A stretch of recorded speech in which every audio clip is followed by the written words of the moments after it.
तो आपको 1.4 की पर किलोमीटर के घंटे की वो स्पीड मिलेगी, जिससे आपका ट्रैक्टर सुपर सीडर में आराम से चलेगा। और इस ट्रैक्टर की जो लिफ्ट की कैपेसिटी है वो है 2500 केजी की। नॉर्मल ट्रैक्टरों में 2000 से ज़्यादा नहीं आती। सुपर सीडर के लिए इस ट्रैक्टर की जो लिफ्ट की कैपेसिटी है वो 2500 केजी की है, भारी इक्विपमेंट के लिए। सुपर सीडर के तो लोग चलाऊंगे आरपीएम के ना होगा 1800। जैसे आप सुपर सीडर पे चलाओगे तो ये 540 चक्कर पे चलेगा वो, तो आपको 1800 आरपीएम करना पड़ेगा।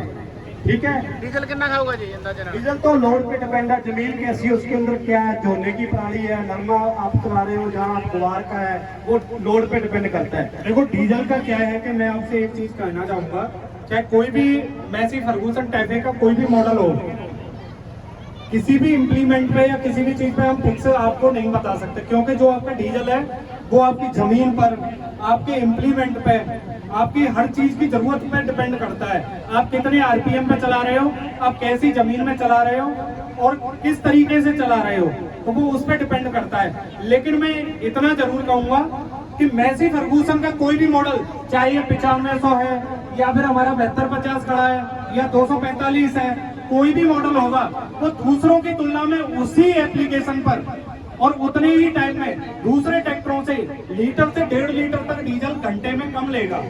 इतनी जिम्मेदारी है हमारी। बिल्कुल सर। मतलब कोई भी किसी भी जमीन में आप चला करके देख सकते हो, नया ट्रैक्टर पुराना ट्रैक्टर, जिन किसी भी किसान भाइयों को हमने यहाँ पे दिए हुए, बराबर एक ही खेत में, बराबर जमीन में, बराबर लोड में आप चला लो, 1 घंटे में लीटर से 1.5 लीटर डीजल बचाते हो।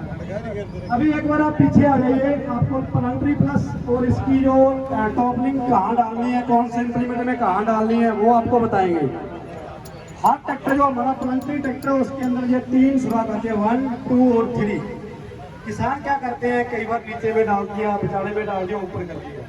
तो आपने क्या करना है, जब सुपर सीडर या आपका रोटावेटर या कोई भारा इम्प्लीमेंट आपने एक जगह से दूसरी जगह लेके जाना है, तो बिल्कुल नीचे वाले में डालना है। इसका क्या फायदा है कि आपका कंट्रोल स्प्रिंग है वो खराब नहीं होगा। उसके बाद आपकी बहुत ही ज़्यादा हार्ड जमीन है, जैसे महाराष्ट्र में आ जाओगे, अपने करणपुर में है, तो उसमें अपने ज़्यादा सेंसिंग की जरूरत नहीं है, तो आप 2 नंबर में डाल सकते हो।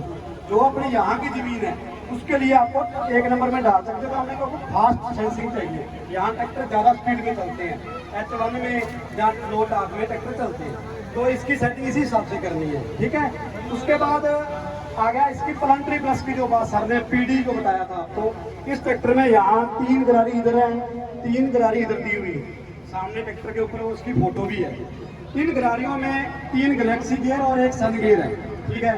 टायर पे मान लो आपका 10 मीटर का कोई झटका आ गया बाहर से, वो अंदर 3 भागों में डिवाइड होके जाएगा, क्योंकि 3 गरारी है, 33 यानी कि 66% जो लोड है वो पीडी अपने ऊपर ले लेगी, जिससे आपका कड़ा पिनियन गियर बॉक्स कभी भी नहीं टूटेगा। प्लंटरी बस का आपको ये फायदा। फिर ये व्हील टू व्हील ऑयल से भरा हुआ है, बाकी ट्रैक्टरों से भांडे में ऑयल होता है, आपको उस कोने से उस कोने तक ये पूरा ऑयल से भरा हुआ है। और इसमें 4 डिस्कें हैं, ऑयल ब्रेक है, जो आपने 4 डिस्कें हैं। अगर आप कहीं भी हैवी इम्प्लीमेंट चला रहे हो, 16 12, तो ये ट्रैक्टर आराम से जमीन में पकड़ कर जाएगा।